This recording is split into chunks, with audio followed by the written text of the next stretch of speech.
Health Watch is presented by UMass Memorial Healthcare. Here, caring for you.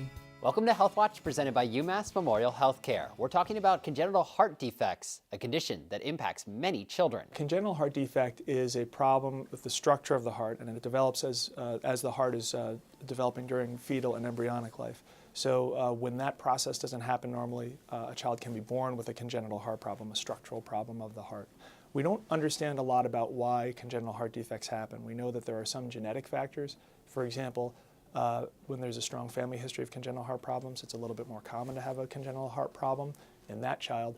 And we also know that there are some nutritional aspects. For example, moms who take prenatal vitamins have a slightly lower chance of having a baby with a congenital heart defect. Is all heart disease in children considered congenital? The majority of heart problems in kids is congenital. It's a structural problem that the child was born with.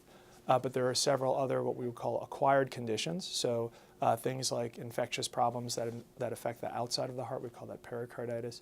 Infections that affect the heart muscle itself, myocarditis. There's also blood vessel problems like Kawasaki disease that can have effects on the heart. How common is congenital heart disease? Congenital heart disease, if you look at most studies, they'll report an incidence of about 8 per 1,000 live births, or 0.8%.